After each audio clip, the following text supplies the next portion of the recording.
Good afternoon, everyone. Thank you so much for inviting us to present this afternoon.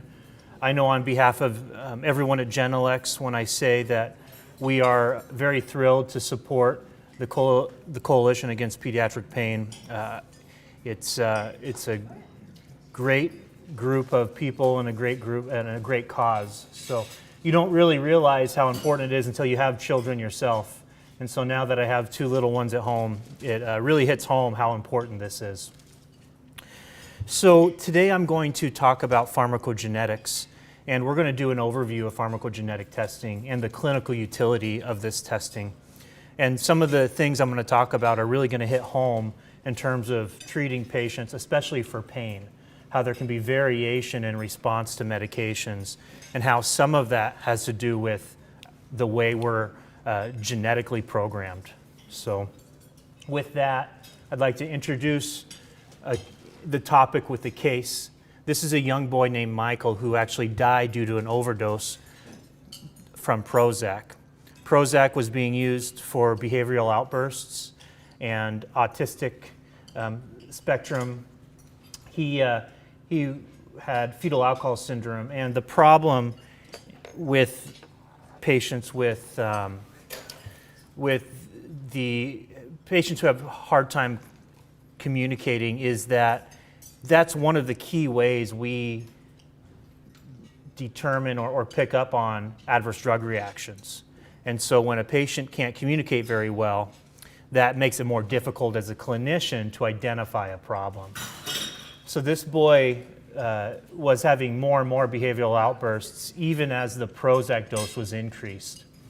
He actually ended up dying due to a seizure from the Prozac. The story goes on to say that the parents of the boy were actually accused of overdosing him. But luckily, genetic testing was available to show that the boy was a CYP2D6 poor metabolizer. This is a drug metabolizing enzyme that we're going to learn about today.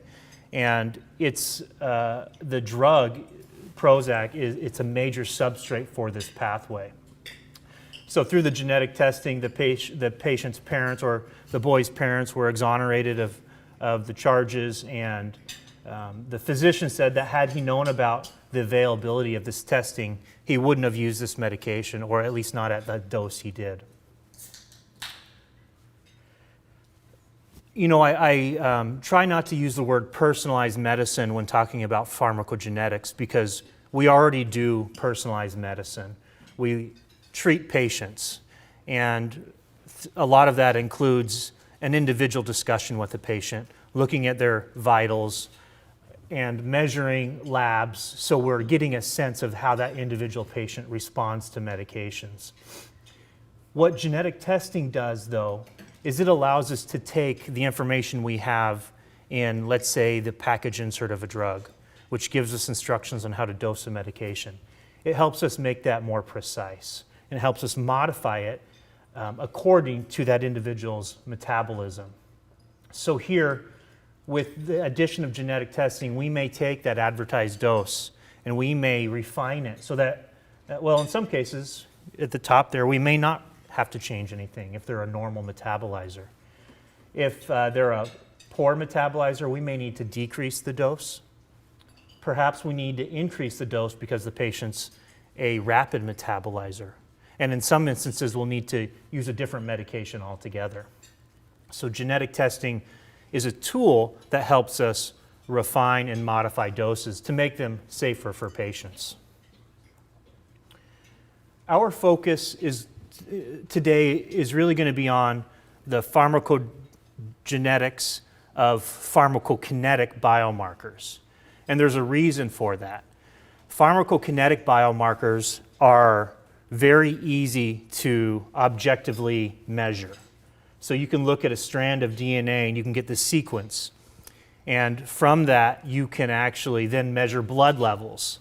And you can say, okay, if you have this genetic sequence and you have really high blood levels, that correlates to a poor metabolizer. So very objective ways we can measure that and establish that. Pharmacodynamic biomarkers are is the use of genetic tests to look at drug receptors. And that's a lot more challenging to use clinically. And in terms of our ability to use it, we're probably, in our understanding of those biomarkers, we're probably 10, 15 years behind our current understanding of pharmacokinetic biomarkers. There's a reason for that. Oftentimes, we don't know where drugs work. We don't know the exact mechanism of action. And oftentimes, when you're actually determining how this mutation in the genetic sequence affects drug response at the pharmacodynamic level, you're looking at subjective measurements. You're asking the patient how well the pain's controlled. That's a very subjective response. So that becomes challenging. Our understanding, though, of the pharmacokinetic biomarkers is pretty well established. The key enzymes that metabolize about 75 to 80% of all hepatically cleared drugs are listed here. And the metabolizing enzymes, you'll see, are highly concentrated in the liver. You'll also find these enzymes in the gut wall and in other important tissues that need protection. But their role, and I guess I should say how they came to be, a paper published in 1990 by Gonzalez proposed that these evolved out of a competition, or co-evolved, I should say, with plants. So as plants created phytochemicals, the enzyme systems had to adapt to metabolize those phytochemicals or phytotoxins. So you have this co-evolutionary process where these drug metabolizing enzymes diversified, and they essentially developed to help organisms or mammals fight off chemical toxins. So these enzymes are highly concentrated into the liver, and their role is to biotransform or metabolize drugs. Essentially what they're doing is taking this fat-soluble chemical, they're biotransforming it and making it more water-soluble so that it then can be eliminated by the kidneys.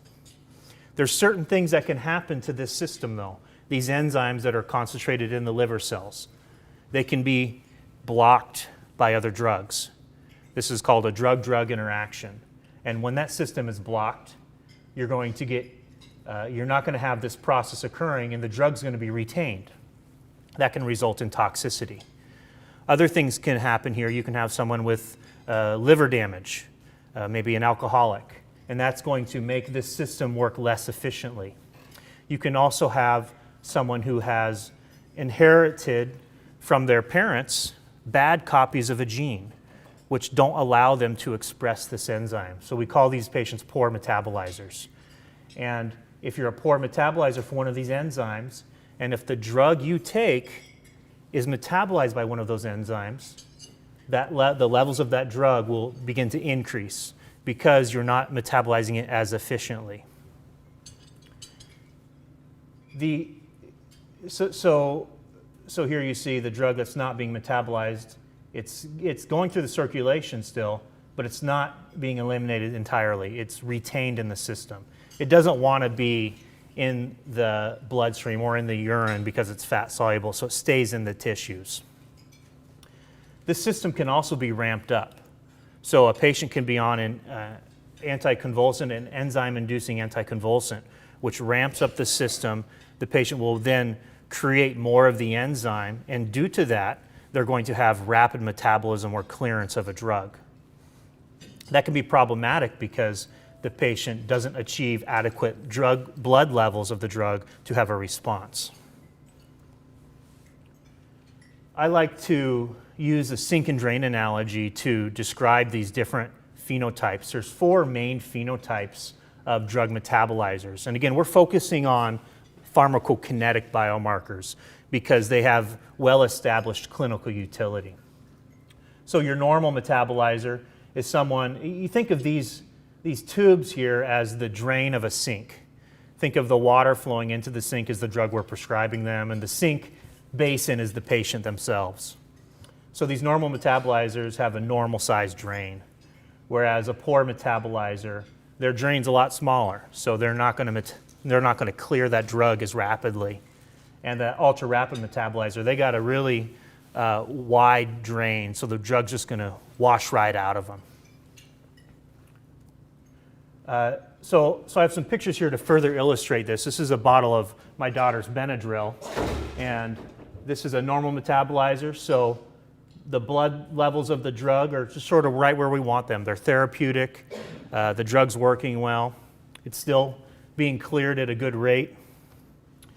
The next picture here is an intermediate metabolizer. You can see that the Benadryl blood levels are a little higher, so that you're probably fine, but you could start to have more sedation because Benadryl is a sedating drug. Now this is where you start to get into trouble. This is a drug, maybe a patient who's a poor metabolizer. So you can see the water here starting to spill over into the secondary sink there. So that's someone who's not clearing a drug very well. And sure, the drug's being cleared by other enzyme systems, but it takes a while for that to happen, and that's not very efficient. This can be toxicity. And for me, I got out of trouble with this. I waited till my wife was asleep before I did this. So, I didn't get in trouble for spilling water all over the floor. And here's your rapid metabolizer. The Benadryl's going down the drain, through the disposal. So it's hard to even get it to work for our patients. This is another way of showing the same concept. Repetition is gold here. So this is from the New England Journal of Medicine, and this is nortriptyline over time. And nortriptyline is metabolized by the CYP2D6 enzyme. So here we see these different lines show or demonstrate the direct consequence of having either good or not good copies of a gene and blood levels. So here's someone at the top line who has no functioning alleles or genes for CYP2D6. Therefore, they do not express the enzyme, and they cannot metabolize the drug efficiently. So drug levels are the highest. We call them poor metabolizers.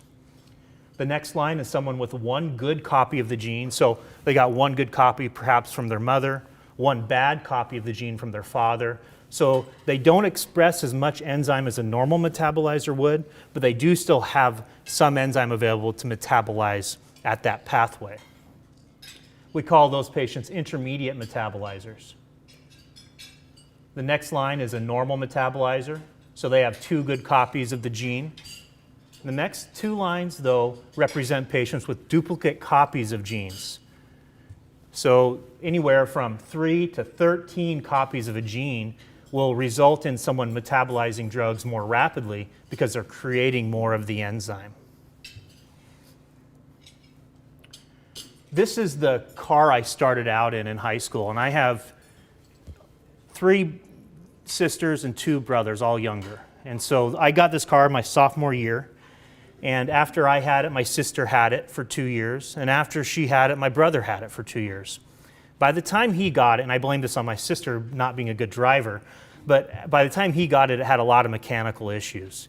And so it would often break down, and you would never really know, okay, was this due to the throttle cable being loose, or is it the carburetor, or is the starter not functioning well? And so one particular afternoon, I'm home, and my brother, so he has the car at this point, he comes up and says, well, Brian, can you help me push the car to the mechanic? So because it frequently broke down, we just got in the habit of pushing it to the mechanic, which was just down the road. So I pushed it into the mechanic with him, and we walked home, and couldn't have been half hour later, by the time we were home, we got a call from the mechanic saying, hey, your car's ready. We couldn't believe it. We said, well, what was wrong? He said, oh, I just put some gas in it and it started up fine. So the moral of the story is knowing how much gas is in our car. Well, I guess I'm jumping ahead here. The gas gauge didn't work in this car. The fuel gauge was broken. So we didn't have an estimate for what the blood levels of the drug are, if that makes sense. That's the analogy. And so if we have a patient and their blood levels are really, really low, we're sitting here thinking, gosh, this drug's not working. But really, in fact, it's not at therapeutic levels. Or their blood levels of the drug are too high. They're super therapeutic. And so that's presenting new adverse drug reactions. And so we're thinking there's a new disease state. Let's treat that with another medication. And so we get a prescribing cascade. And I know this sounds silly, but this actually happens quite often. And so knowing how much gas is in the tank can help us, it helps prevent us from chasing red herrings. Okay, implementation. So we've talked about how especially the pharmacogenetics of pharmacokinetic biomarkers can be extremely valuable and has established clinical utility, much like a drug-drug interaction does. If you know two drugs interact, you're going to do something differently, possibly, or you may just increase monitoring. The same goes with a drug-gene interaction. If a drug interacts with the patient's the way they metabolize a drug, you're probably going to do something differently, or at least monitor more closely. So the first step is to screen your patients. Identify the patient that would be best deserved for this testing.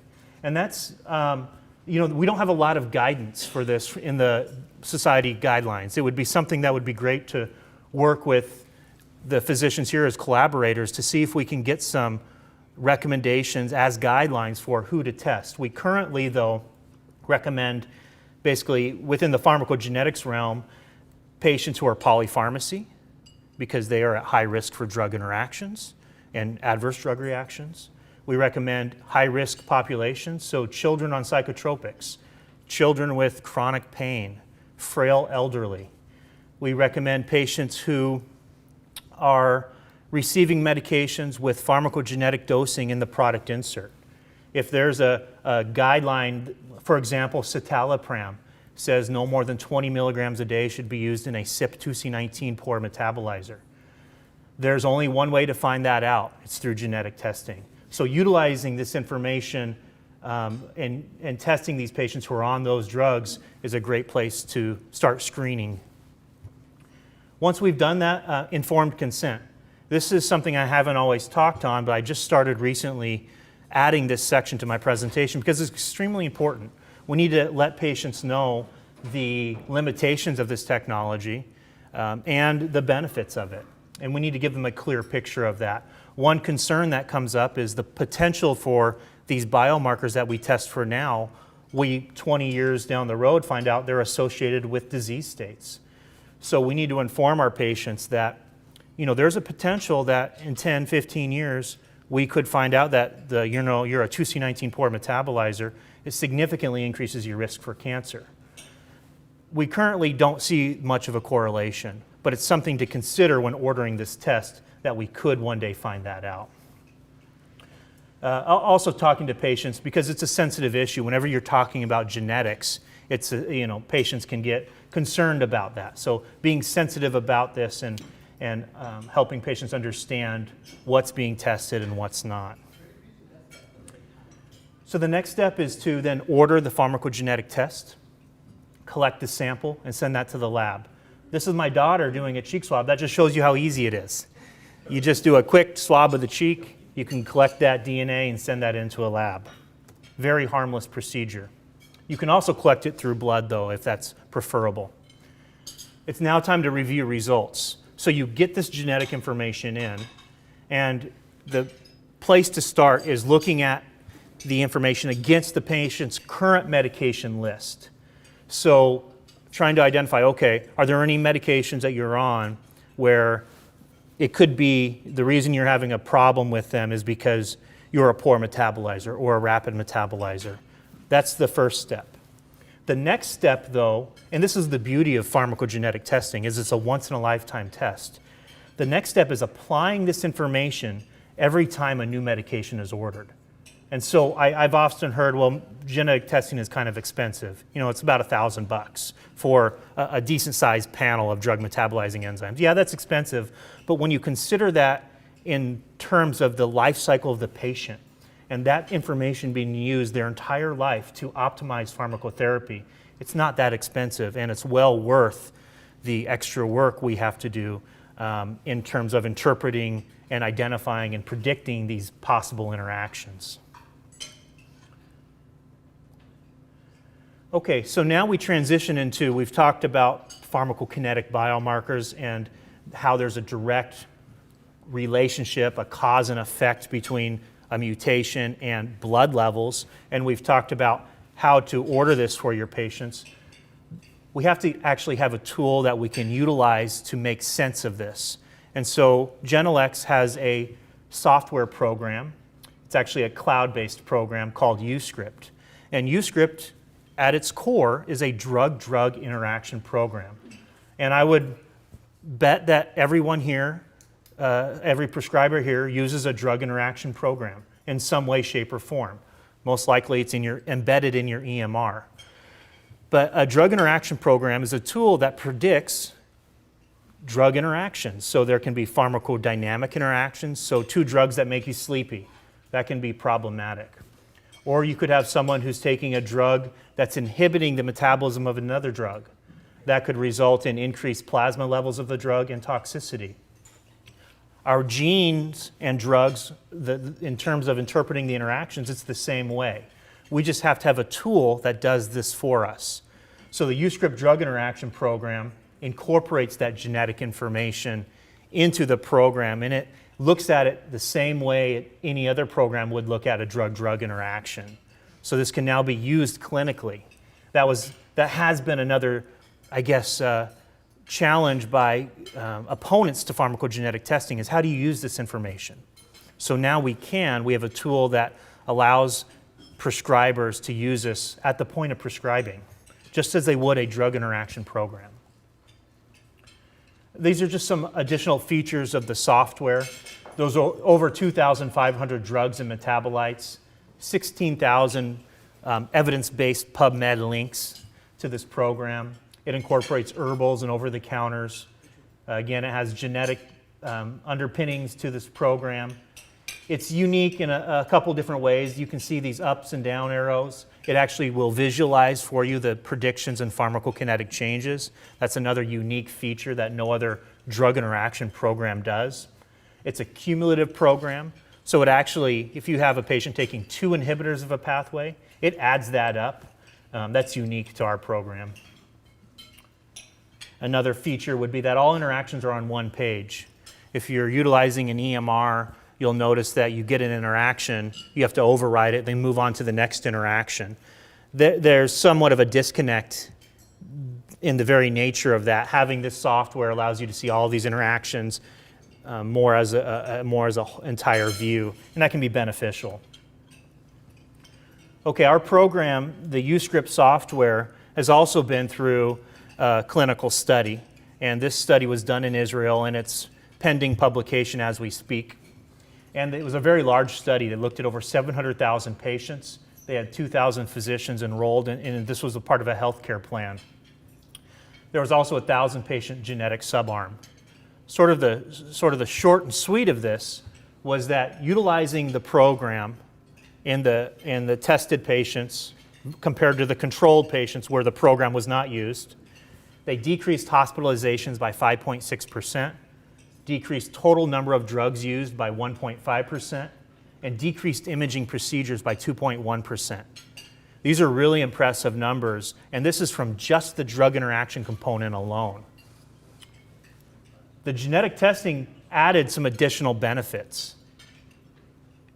An interesting point is that it changed patients from being unwarned to having a warning. It changed 1 in 8 patients. So what do I mean by that? Well, if I go back, you see these are warnings. These reds, and if you looked at the program, you'd see other colors pop up. So what that tells us is that by not incorporating genetics, in 1 in 8 patients, we're missing something. We're missing a piece of the clinical picture. We're missing a potential interaction that could be hurting the patient. A couple other interesting points here were that patients in the warned group cost $1,900 more to treat per year. So if you had an interaction program in our interaction warning in our program, you were more expensive to treat. The patients who were switched from warned to unwarned, so this tool allows you to choose alternatives based on safer pathways of the drug.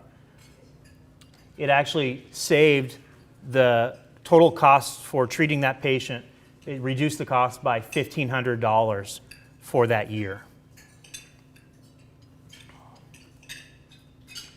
This is an additional study that just shows how prevalent these interactions are, these drug-gene interactions where there's a genetic component. This was an analysis of 1,100 patients. In those 1,100 patients, there were 500 drug interactions identified. In 500 of those patients, there were 2 or more potentially significant interactions identified.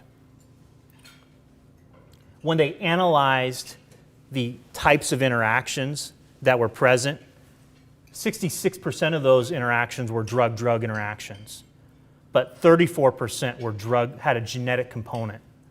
That's a huge number. That's a huge increase from the 66% to the 34% we're missing. And so that just tells us that we have a long ways to go in terms of proving pharmacotherapy, and this can be one of the reasons why we have problems with our patients. Okay, so now I want to just cover 3 cases about how this program has either helped patients or how pharmacogenetics could have helped someone. This is the first patient I counseled in my pharmacy who I realized that pharmacogenetics is extremely valuable for patients. She was taking a medication called chlorphenamine, and she was using this around the clock for postnasal drip. And I have to tell you, I didn't need pharmacogenetic testing to tell me this was a problematic drug for her. This would be dangerous in any elderly patient. It would be on our Beers list of drugs to be cautious with or not use at all. But she was using it, and I happened to have her genetic testing results because she had been tested in the past. And chlorphenamine is a CYP2D6 substrate. In fact, it's a major CYP2D6 substrate. And she was a CYP2D6 poor metabolizer. There's pharmacokinetic studies that show a 200% increase in blood levels of this drug in poor metabolizers. So utilizing just the knowledge that this drug can be dangerous in elderly, advised her to stop the medication. Where this came in is it helped me know that I was on the right track. It reinforced my decision to make that recommendation, and it showed me that indeed these are issues that can cause problems in patients. So I don't know if I ever explained the problem, but she presented with confusion and Alzheimer's-like symptoms. So she requested a med consult from me for that. After advising her to stop the medication, she called about 3 days later to say that she felt as though a drug-induced haze had been just lifted off of her and she could think clearly again. This is the software program showing the 200% increase in chlorphenamine levels in CYP2D6 poor metabolizers.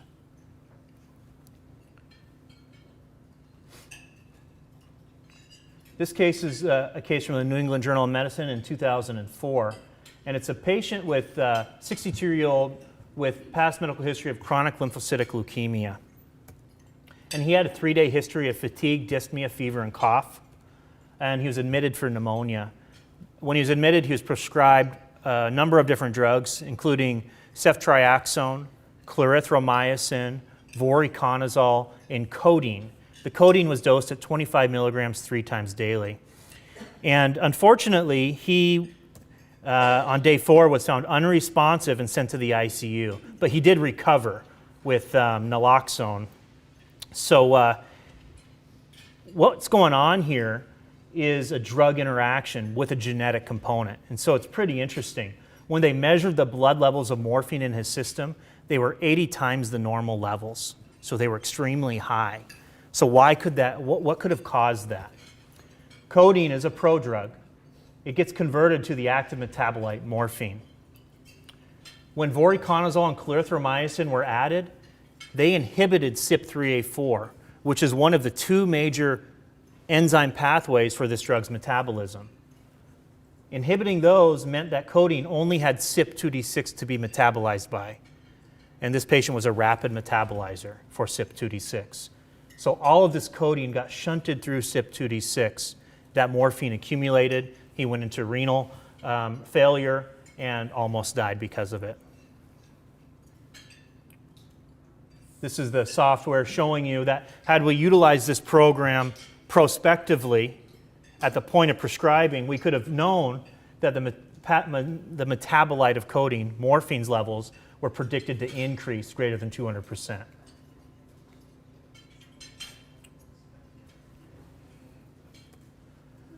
This last case is important to me, and it's that you can see that's my family. That's my father right there. He died 2 months ago, and he died from melanoma. He fought melanoma for 2.5 years.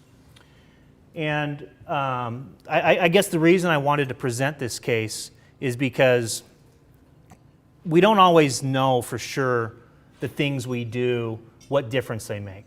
Sometimes we scratch our head thinking, you know, we're doing our best here, and we want to always do best for our patients and for our family and for ourselves. So this is an interaction. It was about Christmas 3 years ago now, I suppose, that we got the diagnosis. And he started oral chemotherapy agent right away. And so the medication he started was called Zelboraf. And this medication has horrible side effects. It can cause joint pain, horrible achiness. He got to the point where he could barely walk up the stairs. My dad is a physician, so he would often prescribe himself antibiotics for cellulitis or things of that nature. So one of the drugs he prescribed for himself was ciprofloxacin. This is a medication that actually inhibits CYP3A4, and Zelboraf, the chemotherapeutic drug, is actually a substrate for that enzyme pathway. This interaction program, UScript, didn't predict a significant increase, only a 26 to 75% increase. But again, this was early on in my dad's treatment. He was given about 6 months to live at the time. And I told my dad, hey, get off that Cipro. You know, there might be a drug interaction here that's causing the blood levels of the Zelboraf to increase, and maybe that's why you're having such bad joint pain. He stopped the medication, the Cipro, and the pain went away, and he was able to continue on his Zelboraf. The reason I'm telling this is because had he stopped the Zelboraf then, he may have only lived 6 months. But he was able to continue on the therapy because the pain went away, and he lived for 2.5 years. So is it because of this recommendation? Maybe a little, probably not entirely. It's just a small piece of the picture. As this illustrates, there's a lot of things involved in pain, in treating patients. Pharmacogenetics is just an additional tool to help us do a better job.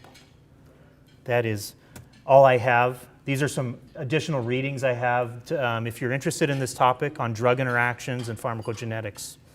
I will open it up for questions. Thank you.